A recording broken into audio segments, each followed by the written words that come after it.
नमस्कार। रीवा 24 के ताज़ा तरीन अंक के साथ मैं सीमा रानी झा। आइए सबसे पहले नजर डालते हैं आज की प्रमुख खबरों पर। नगर निगम रीवा अतिक्रमण उड़न दस्ता की बड़ी कार्यवाही। रतहरा प्रधानमंत्री आवास परिसर में बनाए गए अवैध निर्माण को ढहाया गया। गंगेव रीवा में जीवित व्यक्ति का बन गया डेथ सर्टिफिकेट। क्रियाकर्म की राशि भी निकाल ली गई। बेला जेपी मोड़ के पास ट्रैक्टर ट्रॉली पलटने से 7 लोग घायल। अस्पताल चौराहा रैन बसेरा के सामने बोलेरो और पिकअप में हुई जोरदार टक्कर, 2 लोग घायल। और कांग्रेस नेता अनुपम तिवारी ने उप मुख्यमंत्री राजेंद्र शुक्ला पर लगाया आत्ममुग्धता का आरोप। समाचार अब विस्तार से। नगर निगम रीवा अतिक्रमण उड़न दस्ता की बड़ी कार्यवाही। रतहरा प्रधानमंत्री आवास परिसर में बनाए गए अवैध निर्माण को ढहाया गया। शहर में इस समय अतिक्रमण उड़न दस्ता के द्वारा अवैध निर्माण हटाने की कार्यवाही की जा रही है। इस कड़ी में आज रतहरा में स्थित पीएम आवास योजना परिसर में अवैध रूप से बनाए गए बहुत सारे निर्माण को ढहा दिया गया। इन अवैध निर्माण को करने वाले बहुत सारे लोग रानी तालाब से विस्थापित किए गए थे। तब इनको यहाँ रहवास बना के देने का वादा किया गया था, ऐसे लोगों का कहना है। नगर निगम अधिकारी ने यह बताया कि यहाँ पर जिन लोगों को आवास आवंटन हुआ है, उसके अलावा भी कई सारे लोग बिना आवंटन के रह रहे हैं। उनसे भी आवासों को खाली कराया गया है। कार्यवाही के दौरान बड़ी संख्या में पुलिस बल उपस्थित रहा। साथ ही नगर निगम रीवा के अधिकारी कर्मचारी भी थे। जिन लोगों के निर्माण को ढहाया गया, उनका इस बारे में क्या कहना है, आइए देखते हैं। क्या दिक्कत आ रही है? हमको लोग रानी तलाश हटाया गया। रानी तलाश हटाया गया, यहाँ जंगल दिया गया। यहाँ सांप बिच्छी सब खास रहे हैं, बच के फिर भी यहाँ रहे हैं। कांदा कीचड़ बारिश बूंद आंधी तूफान में मरते जूझते रहे हैं। अपने बच्चे किसी तरीका पाले, किसी तरीका पाल कितने बड़े करें। आज ये बना लिए हैं, हमको रहने नहीं दे रहे हैं। हमको कह रहे हैं हटाओ। हम कहाँ जाए सरकार, कहाँ जाए हम, कहाँ जाए हम? हमको कोई स्थान बताए सरकार कि हाँ इस जगह में जाओ तो उस जगह में चले जाएं। तो जैसे आवाज दिया गया था, आवास नहीं मिला हमको लोग को। आज कहाँ आवास योजना पैसा मिल रहा है घर बनाने के लिए, मकान बनाने के लिए। आज कॉलोनी बना के दिए हैं, उसको भी हटा रहे हैं। तो हम जाए तो जाए कहाँ? हम शासन से ये निवेदन कर रहे हैं कि हम जाए तो जाए कहाँ? हमें वो वजह बताइए। जब आप लोगों को यहाँ नहीं मिला है आवास, जब आप लोगों को यहाँ पे आवास नहीं मिला हमें लोग को। जब आप लोगों को यहाँ पे बसाया गया था, तो जो पीएम आवास है उसके रेट वगैरह बताए गए होंगे? कुछ नहीं रेट, कुछ नहीं। हमको हमारे पेट में बच्चा था, पहले हमारी बात यहाँ, हमारे पेट में बच्चा था। ये बच्चा हमारा पैदा हुआ था, अब बीसीजी लगी रही है ऐसे। हमारा बच्चा ऐसे पैदा हुआ है। आप पूछ लीजिए रानी तलाब में, पूछ लीजिए, यहाँ भी पूछ लीजिए। आज इतना बड़ा हो गया हमारा बच्चा, और स्थिति आज फिर भी लेकर खड़ी कर दी है हमारे ऊपर। तो हमको लोग को सबको मार डाले, हमारे बच्चे परिवार को। और शासन खूब खुशी से रहे, हमको लोग के मरने दें। और शासन में जिंदाबाद करे नारा लगाए भाई, शासन खिलाने, मोदी कराने, और मोदी ले ले वोट ले ले, और मंत्री जी वोट ले ले। यहाँ हाथ जोड़े गोड़े गिरे के दादा वोट, ये कॉलोनी बहुत ज्यादा। रतहरा बंसल बस्ती का हूँ। हम लोगों को रानी तलाश से विस्थापित थे हम लोग, वहाँ से हम लोगों का घर गिराया और हम लोगों को बोला गया कि यहाँ रतहरा में आप लोगों को दिया जा रहा था। हम लोगों ने कहा चलिए ठीक, गिरा दिए तो अब यहाँ दे रहे हैं। तो हम लोग वहाँ से यहाँ आ गए। तो हम लोगों को पहले भूमि दिया गया था, फिर कुछ दिनों बाद 2-3 साल बाद बोले कि कॉलोनी बना के दे रहे हैं आप लोगों को। तो पहले जब कॉलोनी दिए तो बोले थे निःशुल्क है। फिर उसके बाद भी पुरानी कॉलोनी का भी जो पैसा बोल रहे थे कि 15-15 हज़ार जमा करो और उसके बाद फिर किस्ती चालू कर दिया जाएगा। तो हम लोगों ने वो पेपर में देखा था कि निःशुल्क है, तो हम लोगों ने कुछ पैसा जमा किए, कुछ लोग नहीं जमा किए, निःशुल्क है। अब ये नई कॉलोनी में है जो, तो उनको बोले पैसा जमा करने के लिए, तो उनको टाइम नहीं दिया जा रहा। पैसा वो जमा करने के लिए तैयार हो जाएंगे। कितने की मांग हो रही है? 5 लाख की। 5 लाख एक कमरे की? हाँ, एक कमरे की, मतलब 2 रूम है उसमें, एक हाल है, 1 बेडरूम है। हाँ वो है ना, एक कमरा है, एक हाल है, 1 बेडरूम है। 5 लाख की मांग की जा रही, किस्त बाई किस्त। तो कितनी किस्त बनाए हैं? ये तो नहीं दिए ना, समय तो दे। मालिक अभी फ्री हाल 50,000 रुपए मांग रहे हैं। 50,000? हाँ, हम मजदूरी फिर उसके बाद फाइनेंस होगी तो फिर किस्त बाई किस्त आप देते रहिए, ऐसा बोल रहे हैं। और टाइम नहीं दे रहे हैं। जो आपका किस तरह की समस्या हो रही है यहाँ पे अतिक्रमण? हमारा नाम चंद्रशेखर बंसल है। मैं रानी तालाब से विस्थापित यहाँ रतहरा में आया हूँ, और उस समय बोला गया था कि आप लोगों को मकान के एवज में मकान दिया जाएगा, और इस मकान को तोड़वाए दे रहे हैं। रानी तालाब का मकान तोड़वाने के बाद यहाँ पहले भूमि दिया गया था 15 बाई 30 का प्लाट दिया गया था। उसके बाद हम लोग यहाँ गुजर बसर कर रहे थे। उसके उपरांत फिर ये कॉलोनी बनाई गई। ये कॉलोनी बोला गया था कि आप लोगों को निःशुल्क दिया जाएगा, आप लोगों को निःशुल्क दिया जाएगा, आप लोगों से कोई पैसा नहीं लिया जाएगा। हम लोग रह रहे थे। अब बोलते हैं कि इसका पैसा आप लोगों को भरना पड़ेगा। कितना पैसा कि वो इसका हम लोगों को 10-10 हज़ार रुपये मांग रहे थे, 10-10 हज़ार रुपये प्रति आदमी जितने थे। अब हम लोग गरीब आदमी अपना कमाते खाते हैं, किस तरह से गुजारा करते हैं। और जबकि हम लोगों के पास वहाँ 4-4 5-5 कमरा बना हुआ था, उसको भी तोड़वाया गया। हमारे घर गिरा दिए 3-3 कमरा, हम खुद के बनाए थे अपने कमाई से। और आज हम गरीब आदमी, हमारी ये तरह स्थिति है। तो निःशुल्क बोले थे राजेंद्र शुक्ला, आज झूठ बोल रहे हैं। तो हम कहाँ से पाए? हमारी स्थिति देख रहे हो, हमारी कमाने की उम्र है, हमारे पति के कमाने की उम्र है। आप समझिए। आप भैया यहाँ पे पीएम आवास में नगर निगम की कार्रवाई चल रही है, आप भी यहाँ पे मौजूद हैं। ये नगर निगम की यहाँ पर पीएम आवास कॉलोनी है, जिसमें जानकारी जो प्राप्त हुई है उसमें 238 मकान यहाँ पर बने हुए हैं। और उन मकानों में कुछ लोगों को आवंटन हुआ है अवैध, और बहुत सारे लोग यहाँ पर जो है अवैध रूप से निवास रहते हैं, जो अन्य गांव और तहसीलों के हैं, जो अवैध रूप से यहाँ रह रहे हैं।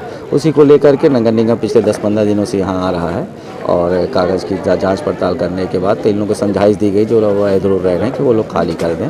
परंतु जब उनके द्वारा नहीं खाली किया गया तो आज यहाँ मौके पर आकर के खाली कराने की और उनको समझाइश देने की कार्रवाई की जाए। अवैध रूप से गोमतियाँ और हाँ, ये देखा गया है कि कॉलोनी के भीतर जो आम रास्ता है और सार्वजनिक जगहें हैं बैठने उठने की, वहाँ पर कई लोगों द्वारा अवैध रूप से निर्माण करके गोमतियाँ बना ली गई हैं, कमरे बना लिए गए हैं। उनको भी चिन्हित करके हटाने की कार्रवाई की जा रही है। कुछ किस्त का भी इशू आ रहा है जमा करने का? हाँ, जिन लोगों को आवंटन पूर्व में हुआ है मकानों का, उन लोगों के द्वारा किस्त पूर्व प्रारंभिक तौर पर जमा की गई थी, परंतु बाद में उसकी किस्तें नहीं जमा की गई। उसकी जांच भी नगर निगम के अधिकारी कर रहे हैं। बेला जेपी मोड़ के पास ट्रैक्टर ट्रॉली पलटने से 7 लोग घायल। रीवा सतना रोड में बेला जेपी मोड़ के पास एक ट्रैक्टर ट्रॉली दुर्घटनाग्रस्त हो गई, जिसमें 7 लोग सवार थे। यह घटना रावत परिवार के साथ हुई है, जो कि शादी में उपयोग के लिए रेता और मिट्टी लेकर जा रहे थे। तभी पीछे से आ रहे ट्रक ने ट्रॉली को टक्कर मार दी, जिससे ट्रॉली पलट गई। घायल रावत परिवार रामपुर बघेलान का बताया जा रहा है, जिन्हें संजय गांधी अस्पताल रीवा में भर्ती कराया गया है। घायलों ने इस संबंध में क्या कहा, आप खुद ही देखिए। बारात थी घर में, तो लेकर जा रहे थे मिट्टी, रेता मट्टी वही बोलते हैं जिसको। कितने लोग थे ट्रैक्टर में? 7 लोग। कैसे पलट गई? डाला पीछे से ठोकर मार दिया। कहाँ की घटना है? ये कोठार के टोल प्लाजा के थोड़ा जौन टंकी है ना, जेपी बोलते हैं इसको, उसके थोड़ा आगे। हाँ, यहाँ पर पलटी चाली वही पास। रहने वाले आप लोग कहाँ थे? इस साइड रहे थे, दाएं साइड। रामपुर बागलान। बगलान। मोया देवी। ये क्या घटना हो गई? गाड़ी पलट गई कैसे? जी, ट्राली कहाँ जा रही? जा रही थी बहेलिया। बहेलिया जा रही थी, काहे के लिए? हो गया वो लोड था, रेता उतारने जा रही थी। लोड रहा है। लोड था। कितने लोग थे ट्रैक्टर में? 7 लोग। अस्पताल चौराहा रैन बसेरा के सामने बोलेरो और पिकअप में हुई जोरदार टक्कर, 2 लोग घायल। अस्पताल चौराहा के पास आज सुबह एक बोलेरो और पिकअप में जोरदार टक्कर हो गई, जिसमें उसकी चपेट में आने से अपने साथी के साथ सुबह मॉर्निंग वॉक के लिए निकले अस्पताल चौकी में पदस्थ अजय चौधरी और उनके साथी को चोटें आई।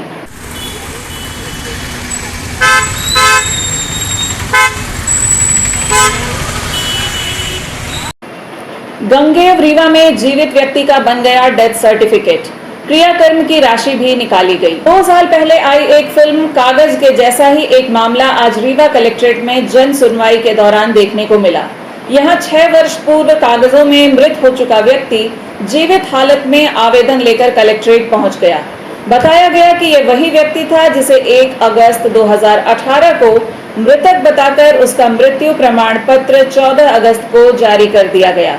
हद तो तब हो गई जब कागजों में मृत होने के उपरांत गंगेय विकासखंड अधिकारी संजीव कुमार तिवारी द्वारा मुख्यमंत्री जन कल्याण योजना के तहत अंत्येष्टि की राशि भी स्वीकृति का आदेश दे दिया गया। गौरतलब है कि ऐसी ही एक घटना पर एक फिल्म आई थी कागज, जिसमें पंकज त्रिपाठी ने कागजों में मृत व्यक्ति की भूमिका निभाई थी। फिलहाल फरियादी आज कलेक्ट्रेट कार्यालय में अपना डेथ सर्टिफिकेट और अंत्येष्टि के भुगतान की आईडी लेकर कलेक्ट्रेट कार्यालय जन सुनवाई में पहुंच गया। पीड़ित के मुताबिक उसका अंत्येष्टि का पैसा काशी प्रसाद मुड़हा के समक्ष भुगतान किया गया। उसमें सरपंच भी शामिल हैं और पंच भी। फरियादी के द्वारा दिए गए दस्तावेज में साफ दिखाई दे रहा है कि राशि विजय, सरपंच नीलम, ब्रिजेंद्र और 2 स्वतंत्र साक्षी नाथूलाल और राम सिया के सामने दी गई। जीवित व्यक्ति को मृत्यु प्रमाण पत्र से परेशानी उस समय उत्पन्न हो गई जब धीरे धीरे शासन से मिलने वाली सभी योजनाओं से उसका नाम कटने लगा और जब उसने पता किया तो सामने आया कि वो कागजों में 6 वर्ष पहले ही मर चुका है। पीड़ित व्यक्ति आज अपने ही मौत का प्रमाण पत्र और क्रियाकर्म के लिए दिए गए पैसे का दस्तावेज और 13वीं में दी गई सहायता राशि का दस्तावेज लेकर खुद मृतक व्यक्ति जीवित हालत में जन सुनवाई में पहुंच गया। हैरान कर देने वाली इस घटना में मृत घोषित व्यक्ति को जीवित देखकर अधिकारी भी इधर उधर देखने लगे और कुछ समय बाद उसे दस्तावेज के साथ पुलिस में शिकायत करने के लिए रवाना कर दिया। अब सवाल ये उठता है कि सरकारी सिस्टम में अर्श से लेकर फर्श तक बैठे जिम्मेदार ऐसे लापरवाह अधिकारियों कर्मचारियों पर कार्यवाही क्यों नहीं करते। जन सुनवाई के दौरान भी अधिकारियों कर्मचारियों की लापरवाही देखी गई। ज्यादातर अपने अपने मोबाइल में ही व्यस्त दिखे। देखिए उसका एक दृश्य। हम आपको जो दस्तावेज दिखा रहे हैं वह एक चूक नहीं है बल्कि पूरी योजना के साथ यह कृत्य किया गया और अब हालात तो यह है कि जीवित आदमी के क्रियाकर्म का पैसा खाने से भी सिस्टम में बैठे भ्रष्टाचारियों को गुरेज नहीं है। हमारा नाम है काशी प्रसाद वर्मा। आपके क्रियाक्रम के लिए पैसे निकाल दिए गए हैं, तेरे के लिए 5000 रुपए और उसके राशि भी निकाली गई है। क्या मामला है ये मामला हमारा खत्म लिख दिए कि मुर्दा है। हाँ। और फिर पैसा सब चोरी चोरी काट लिए। निकाला कौन है पैसा? ये सरपंच सेक्रेटरी। तो उसमें साक्षी भी है, आप प्रमाण पत्र जो आपको मिला उसमें साक्षी भी हमको प्रमाण पत्र कोई नहीं मिला। नहीं, जो अभी कागज आप दिखा रहे हैं। हाँ। इसमें इसके साक्षियों के सामने पैसा दिया गया। हाँ। आपके जब आपका क्रियाकर्म हो रहा था जी तो 5000 रुपए की राशि दी गई। हमको कोई राशि नहीं मिली। नहीं, आपको तो मिल ही नहीं सकता, आप तो मार चुके हैं। हाँ। किसको दिया गया है? उसे किसी को नहीं दिया गया, वो सरपंच सेक्रेटरी सब ले लिए, रिकॉर्ड में लिख दिए। अभी आप यहाँ कलेक्ट्रेट आए थे तो जीवित अवस्था में सामने क्या, तो अधिकारियों ने क्या कहा? अधिकारी कहीं कि वहाँ थाने जाओ, अधिकारी बोले थाने जाओ, तो हाँ। के ऊपर कोई कार्रवाई यहाँ FRI करो। RI करे। हाँ, थाने में जाओ, FRI करो। तो आप थाने जाएंगे? जी। मतलब आप जिंदा हो चुके हैं? हम जिंदा हैं साहब। क्या नाम आपका? हमारा नाम है काशी प्रसाद मुड़हा। कहाँ से आए हैं? धुंधकी। क्या नाम आपका? नारायण प्रसाद देवट। क्या मामला लेकर आए?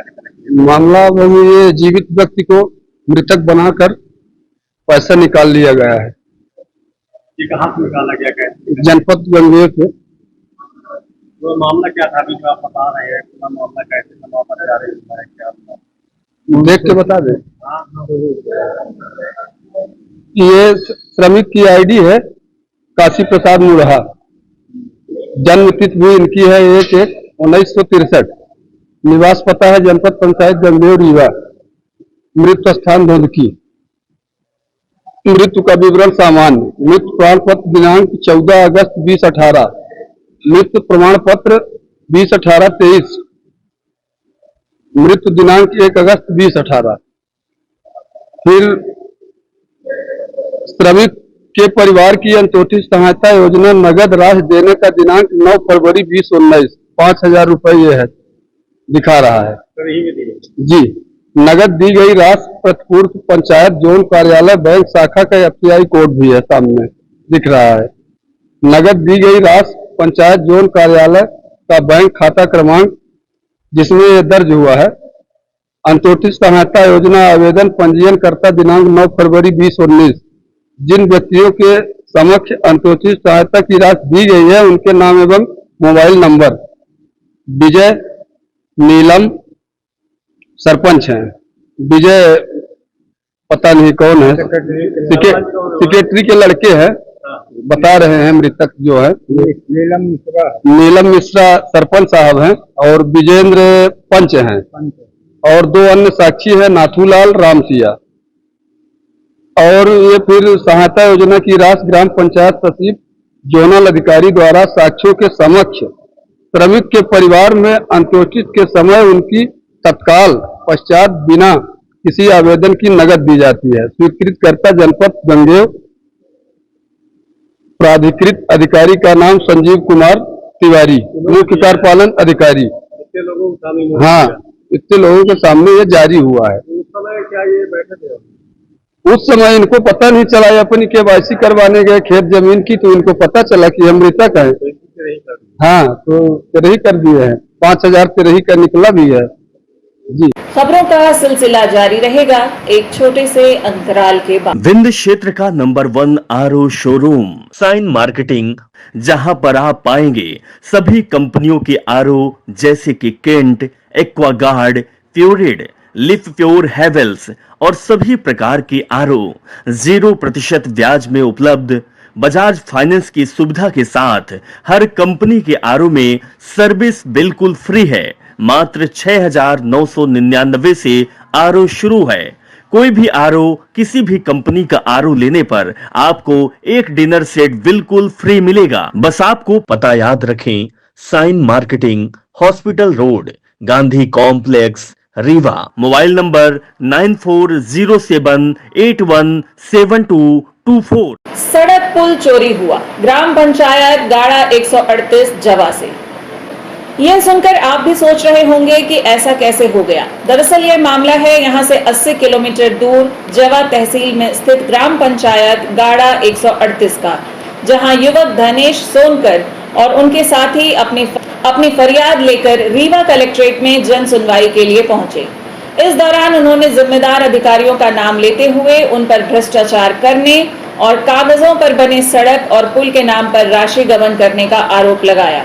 युवक ने बताया कि 12 फरवरी 2023 को सिरमौर विधायक दिव्यराज सिंह जी ने 2 करोड़ 51 लाख की सड़क का शिलान्यास किया था, लेकिन पीडब्ल्यूडी और ठेकेदारों ने मिट्टी डालकर काम अधूरा छोड़ दिया।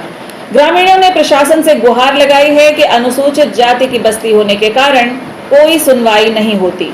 यह भी बताया कि सूचना के अधिकार में जानकारी मांगी गई थी, लेकिन जवाब नहीं मिला। निजी जमीन को सरकारी जमीन बताकर अतिक्रमण हटाया गया, साथ ही मुआवजे का भी वादा किया गया, लेकिन मिला कुछ नहीं। युवक धनेश सोनकर ने मांग की है कि जब तक सड़क और पुल का निर्माण नहीं हो जाता तो मुख्यमंत्री उनके लिए हेलीकॉप्टर की व्यवस्था करवा दें। यदि ऐसा नहीं किया जाता तो युवक मुख्यमंत्री आवास पहुंचकर आत्मदाह करेगा। युवक ने क्या बताया, आप खुद ही सुनिए। मंगलवार को जन सुनवाई में आया हूँ। मेरे यहाँ 3 वर्ष हो गए हैं। 2 करोड़ 51,15,000 रुपये सड़क और पुल के लिए राशि मंजूरी थी पीडब्ल्यूडी द्वारा, लेकिन यहाँ ठेकेदार और पीडब्ल्यूडी एसडीओ अंजीरा प्रसाद तिवारी जी मिलके उसमें मिट्टी भर डलवा दिए हैं 200 मीटर, और 3 साल हो गए आज तक काम ही नहीं किए हैं, और उसमें बिल भी लगा चुके हैं। अब शायद मुझे लग रहा है कि उसका पैसा भी पूरा निकाल लिया गया है। उसमें एसडीओ साहब ने अभी तो 2 साल से लगातार बहाने बना रहे हैं कि घर अतिक्रमण है और सरकारी ज़मीन नहीं हो रही, जबकि सरकारी ज़मीन 1.5 साल हो चुके हैं होए। सभी 40 लोग हैं जो ग्रामीण जनों ने दे दिया है, अपनी स्वेच्छानुसार ज़मीन दे दिए हैं। इसके बाद भी फिर अभी हर मंगलवार को जन सुनवाई में आ रहा हूँ, लेकिन इसकी कार्रवाई कुछ नहीं कर रहे हैं। अभी पिछले जन सुनवाई में मैडम से, सपना त्रिपाठी मैडम से मिला था, तो बोले कि जाइए अब दोबारा आपको जन सुनवाई में नहीं आना पड़ेगा, लेकिन फिर वही होगा, बोले कल से काम चालू हो जाएगा, आज तक नहीं हुआ है। और सीएम हेल्पलाइन नंबर में कंप्लेन भी किया हूँ तो उसमें आए दिन लगातार ये बंद करा दो, धमकियाँ मिल रही हैं, लगातार हो रहा है। आज जन सुनवाई के नाम से लोगों को बेवकूफ़ बनाया जा रहा है। हम लोग गांव से आते हैं, 400 रुपये किराया लेके आते हैं हर मंगलवार को, लेकिन यहाँ जन सुनवाई के नाम मात्र से बस बेवकूफ़ बनाया जा रहा है। बस हो गया। आज आज़ादी के 76 वर्ष हो गए लेकिन उस गांव में सड़क और पुल का निर्माण कभी हुआ ही नहीं है। किसी तरह 2022 को टेंडर मंजूर हुआ, उसमें भी ये घोटाला कर रहे हैं पीडब्ल्यूडी वाले। आए दिन कुछ न कुछ बहाने बना रहे हैं। तो अभी ये कॉम्प्लीट ले रहा है जिसमें लिखा है सड़क चोरी हो गई, पैदल यात्रा, जी। क्या मान क्या? ये मैंने अभी हमारी जब जन सुनवाई में कोई निराकरण नहीं हो रहा है, कलेक्टर मैडम बेवकूफ़ बना रहे हैं, कमिश्नर सर बेवकूफ़ बना रहे हैं, तो इसलिए हमने निर्णय लिया है कि आज मैं कलेक्ट्रेट जन सुनवाई से कलेक्ट्रेट से रीवा कलेक्टर ऑफिस से मुख्यमंत्री बंगला तक पद यात्रा कर रहा हूँ, जिसके जिम्मेदार प्रशासन होगा। कई बार धमकियाँ भी मिल चुकी है, कुछ भी हो सकता है रास्ते में। मैं जाऊँगा, मुख्यमंत्री जी से मिलूँगा, अगर मेरा निराकरण नहीं होता तो मैं आत्महत्या कर लूँगा। मेरा नाम दिनेश सोनकर है और मैं मुख्यमंत्री से एक और मांग करूँगा, जब तक सड़क पुल का निर्माण नहीं हो रहा तब तक हमको हेलीकॉप्टर की व्यवस्था भी कराई जाए, जिससे हमें गांव के लोग जो नाला पार करके आ रहे हैं, नदी पार करके, उनको कम से कम जब सुविधा मिल जाए, इसके बाद जब बन जाएगी तो अपना हेलीकॉप्टर भी वापस कर लें। यहाँ सरपंच को जब बरसात आती है तो सरपंच वहाँ कोई काम ही नहीं करने को तैयार। एनडीआरएफ को कई बार सूचनाएं भी दे चुका हूँ। खबरों का सिलसिला जारी रहेगा एक छोटे से अंतराल के बाद। हड्डी जोड़ एवं रीढ़ रोग तथा स्त्री रोग एवं प्रसूति रोग का इलाज एक ही छत के नीचे। विघ्नहर्ता hospital and trauma centre, hotel landmark के पास, रतहरा, रीवा। डॉक्टर संतोष सोनी, पूर्व चिकित्सक, बॉम्बे हॉस्पिटल, मुंबई। हड्डी जोड़ एवं रीढ़ रोग विशेषज्ञ, छोटे चीरे एवं दूरबीन विधि द्वारा हाथ तथा पैर की हड्डियों का ऑपरेशन। गठियाबात, जटिल एवं बिगड़े हुए फ्रैक्चर का बेहतर इलाज करते हैं डॉक्टर संतोष सोनी। विघ्नहर्ता हॉस्पिटल ट्रॉमा सेंटर में ही स्त्री एवं प्रसूत रोग विशेषज्ञ डॉक्टर शैलजा सोनी भी उपलब्ध हैं, जिनकी देखरेख में नॉर्मल डिलीवरी, सिजेरियन ऑपरेशन एवं बच्चेदानी से संबंधित ऑपरेशन की बेहतर सुविधा। संतानहीन दंपत्ति तत्काल संपर्क करें। विघ्नहर्ता hospital and trauma centre, hotel landmark के पास, रतहरा, रीवा। सुविधाजनक एवं सफल इलाज हेतु आज ही संपर्क करें। विघ्नहर्ता hospital and trauma centre, hotel landmark के पास, रतहरा, रीवा। मोबाइल नंबर 7828781983 अथवा 8462956774 पर।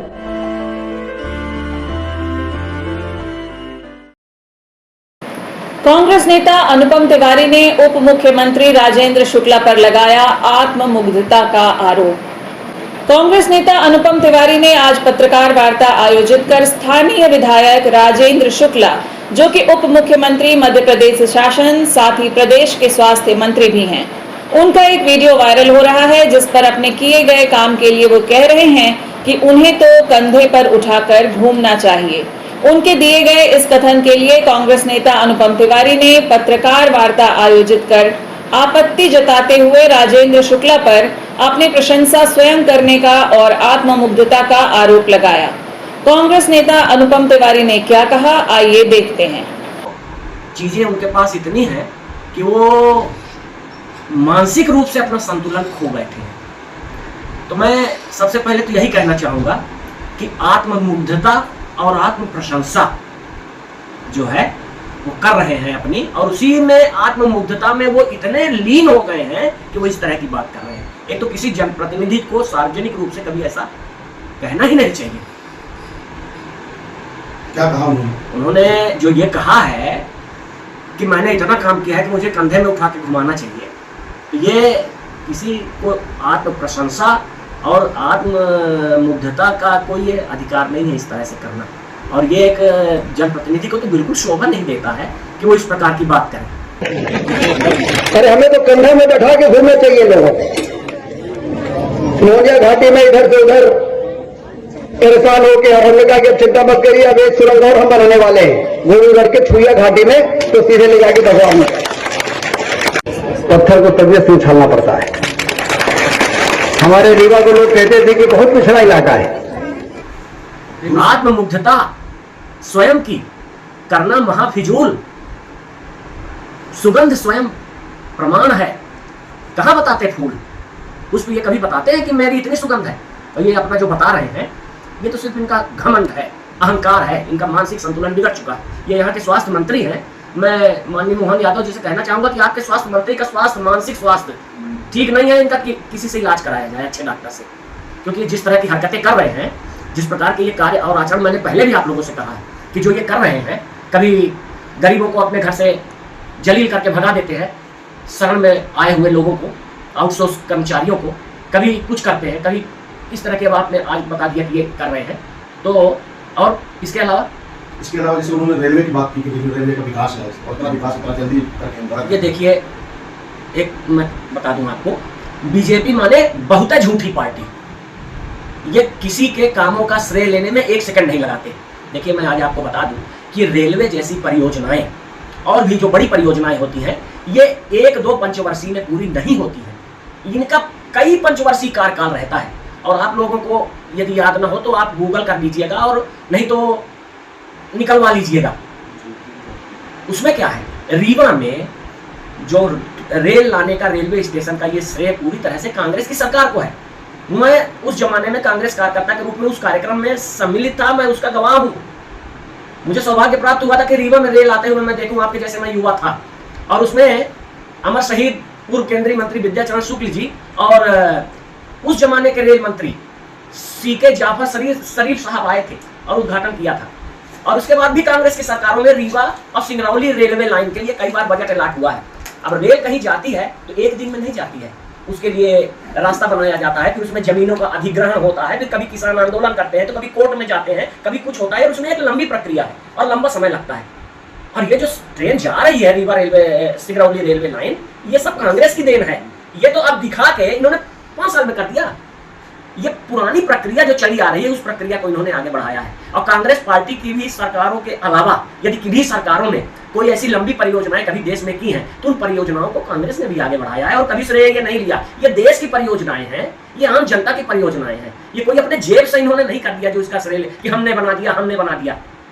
इसीलिए कहते हैं बीजेपी मतलब बहुत झूठा पार्टी। इन्होंने बाढ़ सागर परियोजना को भी अपनी देन बताया है। क्या बाढ़ सागर परियोजना? वही तो मैं कह रहा हूँ, किसी की परियोजना नहीं, देश की परियोजना है। और उस बाढ़ सागर परियोजना के चलते चलते कितनी सरकारें आई गई, कांग्रेस की ज्यादा से ज्यादा सरकार नहीं। कांग्रेस ने उस पर कभी हमेशा सहयोग किया, पूरा प्रगति के साथ उसका काम पूरा किया, पर कभी ये नहीं कहा कि आप बाढ़ सागर हमने बना दिया और आप हमारी बनाई। अगर हम लोग भी कहने लगे कि रीवा का रेलवे स्टेशन, रीवा में रेल हम लाए थे, आप हमारी रेलवे लाइन से जाते हो, तो क्या ये उचित होगा? आप खुद सोचिए। नहीं तो पूरे देश में कांग्रेस ने बहुत सारे काम किए हैं और बड़े बड़े काम किए हैं, और अब इसके लिए बताने लगे कि हमने ऐसा किया। आज के अंक में बस इतना ही। नमस्कार।